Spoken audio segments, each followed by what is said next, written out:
Et si Google ne se contentait pas d'utiliser ses robots, les backlinks, pour classer les résultats de recherche quand un utilisateur va chercher un mot-clé en particulier, mais bien les interactions des utilisateurs, de ces visiteurs, des visiteurs sur votre site, et que ces éléments-là, donc d'interaction avec les utilisateurs, soient un véritable critère de positionnement. Eh ben, je suis désolé de vous le dire, c'est sûrement ce que NavBoost propose. Et c'est le sujet de cette vidéo aujourd'hui. Je vais t'expliquer en détail ce qu'est NavBoost et surtout comment tu peux faire pour capitaliser sur le fait que maintenant on sache que NavBoost existe, que l'interaction et l'expérience utilisateur soient importantes. Bref, si tu ne l'es pas encore, abonne-toi à cette chaîne YouTube. Je fais une vidéo par semaine pour t'aider à progresser en SEO et avoir plus de trafic et plus de conversion. Alors avant de rentrer dans le vif du sujet, on va faire une petite description de ce que c'est NavBoost. NavBoost, c'est l'agglomération de deux mots, navigation et boost, qui vont, comme le nom l'indique, donner une indication à Google sur le fonctionnement, les pertinences d'un site par rapport aux interactions des utilisateurs. On a commencé à en voir un petit peu les détails lors d'un procès antitrust que Google a eu en 2023 contre le Department of Justice des États-Unis. Et dans ce procès-là, il y a eu effectivement énormément de documents internes qui ont été proposés au département de la justice, certains qui ont fuité, et qui du coup expliquent certains modes opératoires dans les coulisses, dans la boîte noire de Google. Et donc, première intervention de cette notion-là de NavBoost. Et il s'avère que quand on écoute un petit peu les voix d'experts, il semblerait que ce processus-là soit en place depuis probablement 2005-2007 pour non pas forcément expliquer, enfin en tout cas positionner directement un résultat, mais plutôt pour faire un rôle d'ajustement à la hausse ou à la baisse des positionnements faits par justement une autre partie de l'algorithme qui va essayer d'ajuster, monter le résultat s'il est vraiment plus pertinent que le reste et potentiellement le baisser s'il l'est moins que les autres concurrents que Google pourrait positionner. Et ça en prenant en compte le comportement réel des utilisateurs parce que Google a accès à énormément d'informations sur justement comment les gens interagissent avec les sites internet. L'idée, c'est d'avoir un système d'ajustement basé sur les clics des utilisateurs, sur le temps passé, sur les interactions avec le site internet. Bref, utiliser cet ensemble d'infos pour aller un petit peu plus loin. Et un site que j'aime beaucoup, c'est cette référence des 200 facteurs de positionnement sur Backlinko, dont je t'ai déjà parlé dans une vidéo passée, si tu suis la chaîne depuis un moment, et on voit qu'il y a toute une partie sur l'interaction utilisateur. Le RankBrain, par exemple, l'algorithme, donc on pourra faire une vidéo sur le sujet un de ces jours.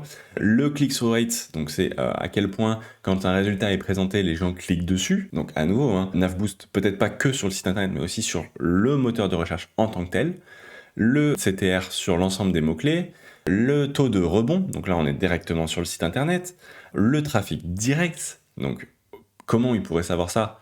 Potentiellement avec Chrome, qui est objectivement un mouchard pour Google, et c'est pour ça qu'ils ont lancé ce navigateur gratuit.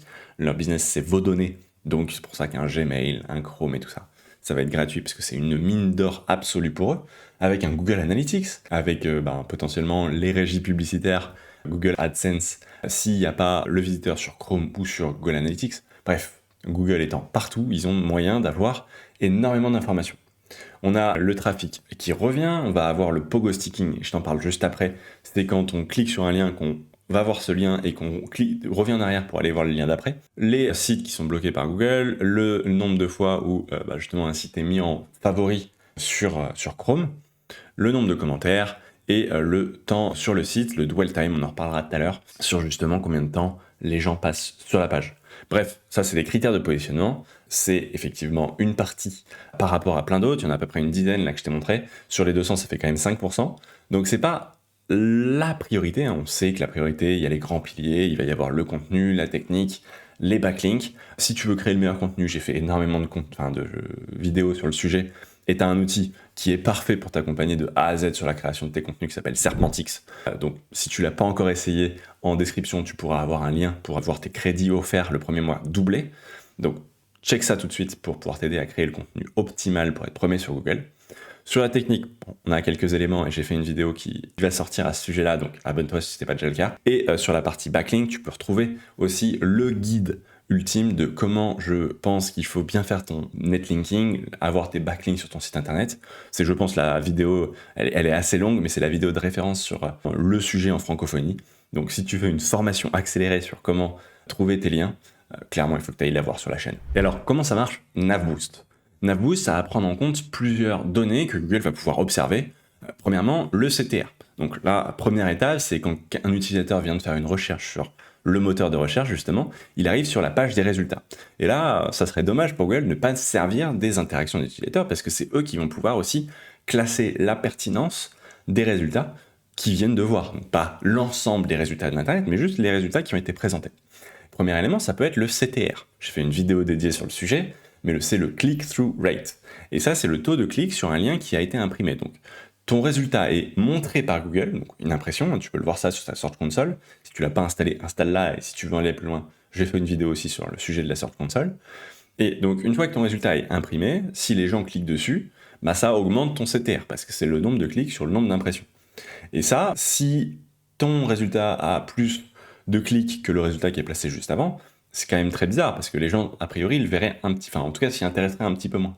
Et donc, ça peut donner une indice à Google qu'il faudrait inverser les résultats, parce que le tien semble plus pertinent. Et ça, de façon vivante. Donc, c'est pas juste pour manipuler à un moment, parce que ça peut avoir un impact positif, on l'a vu par des expériences, mais l'avoir une solution autant durable que possible, parce que on peut être positionné un jour, mais on voudrait bien être positionné toujours. Le dwell time, donc c'est le temps passé sur le site, c'est la durée d'une session globalement. L'idée c'est de mesurer le temps que les gens vont passer sur une page. Si ils arrivent et ils repartent, ou il reste 5 secondes, concrètement la page, elle n'a pas un intérêt majeur. L'idée c'est, si la page a vraiment une valeur forte, donc, sauf requête un peu particulière où l'objectif c'est de savoir l'âge de, et mettez le nom de la célébrité que vous voulez, c'est un chiffre par rapport à une date, et donc ça n'a pas forcément vocation à avoir une interaction très longue, mais on veut pouvoir justement proposer un contenu qui satisfait les visiteurs, et donc là le dwell time ça peut être intéressant pour savoir justement le temps que les gens passent sur le site. Le pogo sticking, j'en parlais brièvement juste avant, mais ça va être, si je clique sur le premier résultat, que je regarde, que ça ne me convient pas, que je reviens en arrière, que je clique sur le deuxième résultat, ça Google va le capturer, va le capter, et si c'est une fois, ça va pas changer grand-chose, mais si tout le monde fait ça, Google il va se dire au bout d'un moment, c'est dommage de proposer ce premier résultat-là en premier, parce que manifestement, il ne contente pas les utilisateurs pour cette recherche-là. Et dans ce cas-là, ça peut avoir un impact très négatif pour le résultat qui se fait pogo-sticker, je ne sais pas si c'est un terme réel en français, mais qui va avoir ce retour en arrière par sa cause, et donc favoriser potentiellement le résultat qui est après, ou celui qui va attirer les clics après que le premier ait déçu ses visiteurs. On va avoir le suivi de clics répétés, donc les clics qu'il peut y avoir sur la page, où est-ce que les visiteurs vont, qu'est-ce qui les intéresse, comment ils interagissent, et de façon un petit peu plus large, puisqu'on sait que Google, la société Alphabet, étant omniprésente, il va pouvoir capturer des données sur d'autres périphériques. On va avoir les données qui sont prises par Chrome, qui sont prises par Android, qui ont une énorme flotte de téléphones et de périphériques de façon plus générale dans le monde, donc ça serait dommage de se priver de cette information-là, de Google Maps, de géolocalisation, du comportement sur un mobile, de votre type de périphérique, et en fait à partir de tout ça, Google va pouvoir avoir des informations très précises sur ce que vous avez vu, ce qui vous a plu, et derrière, être capable d'améliorer le tri, en fait, l'ordonnement, le positionnement des différents résultats pour chaque requête, potentiellement même pour vous, peut-être une des pistes de, ok, le SEO, ça permet d'avoir la bonne puissance pour être positionné, mais derrière, il y aura toujours un ajustement par rapport à l'expérience, l'historique d'un navigateur, l'historique d'un utilisateur, et surtout les interactions de façon globale des utilisateurs, parce que manipuler son interaction, ça c'est assez facile, mais manipuler le comportement utilisateur à l'échelle, donc avec beaucoup de gens, ça c'est beaucoup plus difficile. Et vu que c'est beaucoup plus difficile, ça a énormément de valeur pour savoir ce qui plaît et ce qui plaît pas. Et donc à partir de ces données-là, justement, Google va avoir un cycle d'apprentissage comportemental qui se base où Google va tester des choses. Donc, premièrement, il fait abstraction de cette notion d'interaction utilisateur parce que juste il n'y en a pas eu, parce que les résultats potentiellement n'existaient pas. Il va tester des choses. Il se dit, ok, moi je pense que ce résultat, je pourrais le mettre en 4e. Il va voir et mesurer comment justement ce résultat interagit avec les gens, enfin comment les gens interagissent avec ce résultat, mais comment le résultat justement modifie le comportement des utilisateurs, et derrière réajuster en live, donc au fur et à mesure, en temps pas réel, mais bref, de façon périodique, le classement par rapport à ces résultats des mesures qu'il a pu faire par l'expérience. Et ça fonctionne à la fois de façon globale, donc sur toutes les requêtes, mais aussi par plus localement sur certaines verticales comme la santé, le shopping, enfin bref, ça peut avoir ce fonctionnement-là et à la fois intra-requête, intra-industrie et aussi de façon globale peut avoir des fonctionnements légèrement différents, mais c'est globalement le principe.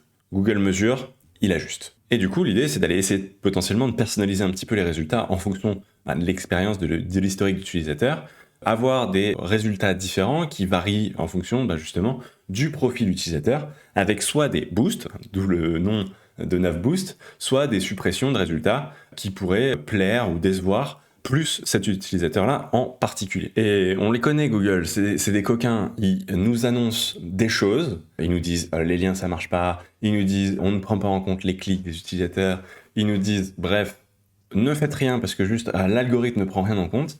Mais pour autant, on le sait avec les fuites qu'il y a eu sur l'algorithme de Google récemment, on le sait avec les fuites suite à leur procès antitrust, que contrairement à ce qu'ils nous annoncent, et ils ont bien intérêt à nous annoncer des choses pas forcément vraies, parce que leur objectif c'est pas de se faire manipuler, mais bref, il va pas falloir s'intéresser à ce que Google dit, mais à ce qu'on voit concrètement, soit dans les réels documents, dans les brevets qu'ils peuvent déposer, ou alors par l'expérience, et on voit que, alors qu'ils ont affirmé pendant longtemps que les clics ne comptaient pas, et au contraire, c'est pas utilisé en tant que tel pour classer, mais plutôt pour ajuster, et donc pour classer les résultats. Et donc NavBoost nous montre exactement que le comportement de nos utilisateurs chez Google et sur le site internet va avoir une influence active sur l'algorithme et donc sur les résultats positionnés.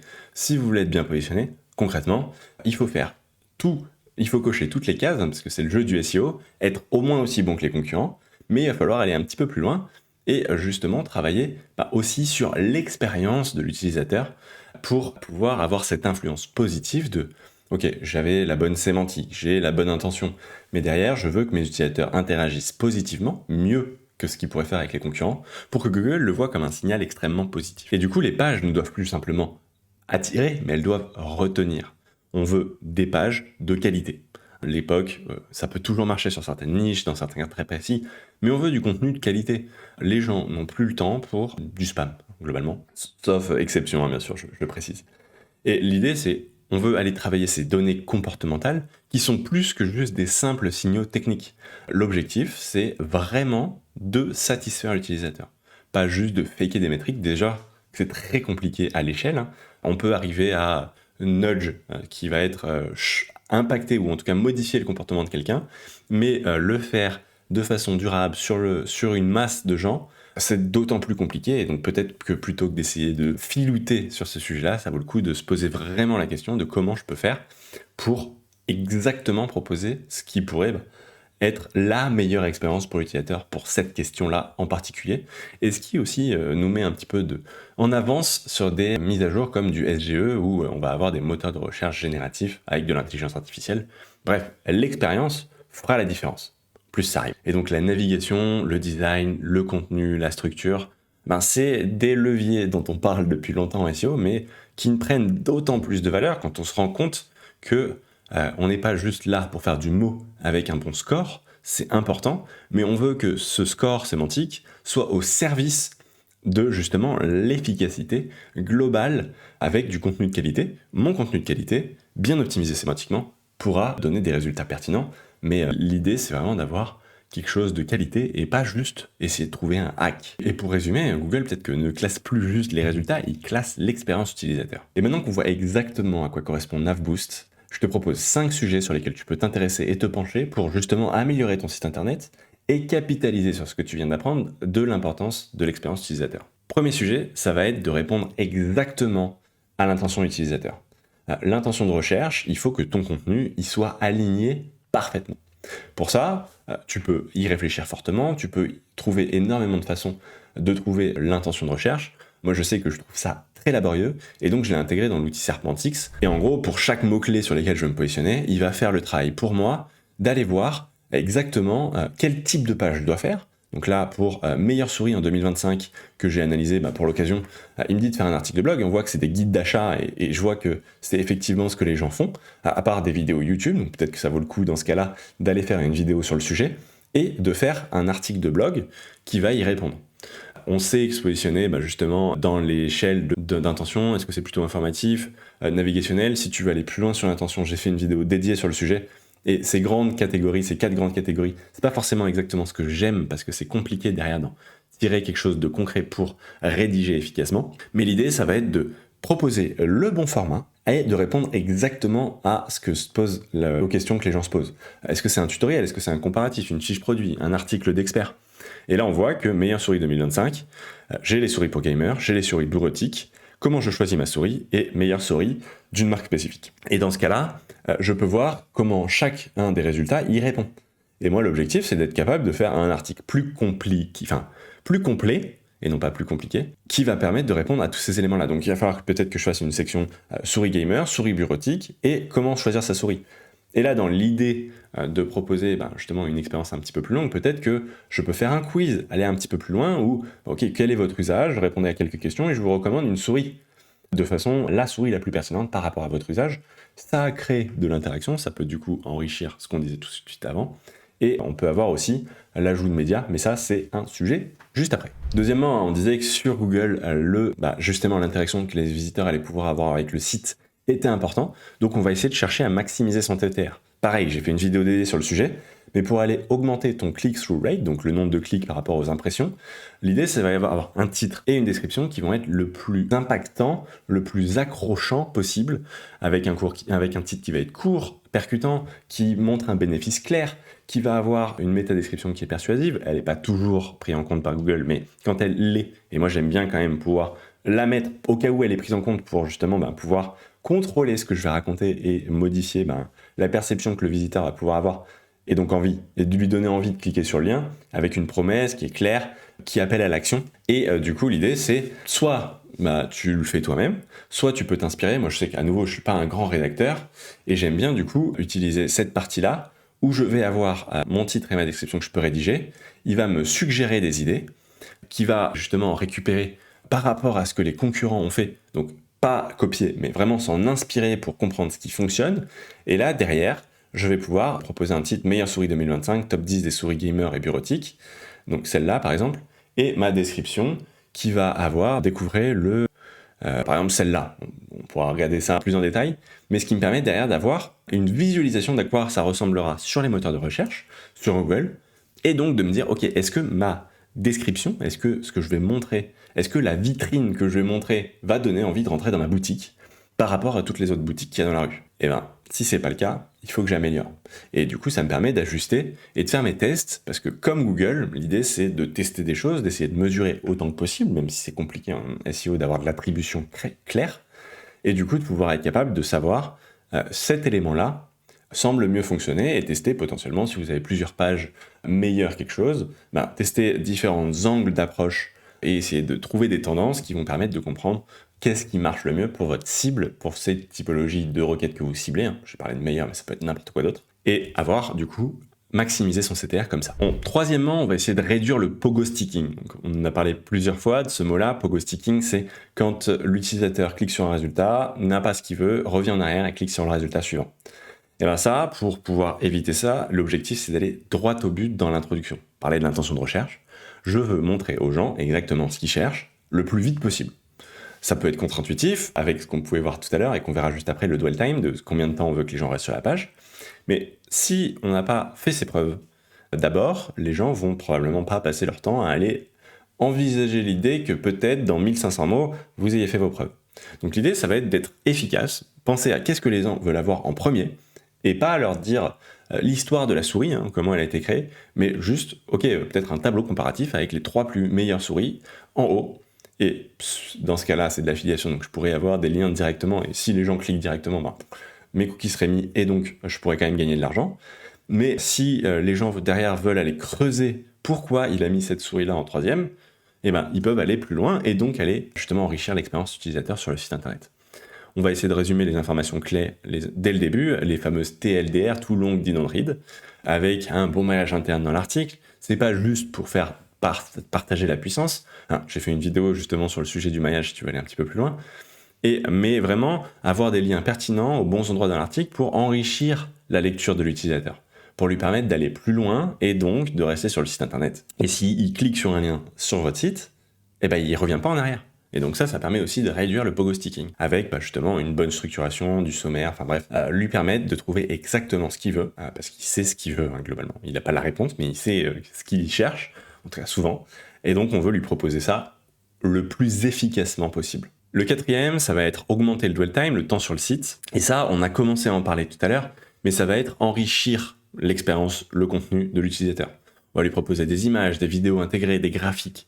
On va lui proposer des exemples concrets, des études de cas. On va lui proposer de l'interactivité, des quiz, des sliders, enfin bref, des choses qui ne sont pas juste fun, parce qu'on ne va pas juste mettre une image d'illustration libre de droit. On le voit souvent ça, mais on voudrait que tout enrichisse l'expérience de l'utilisateur.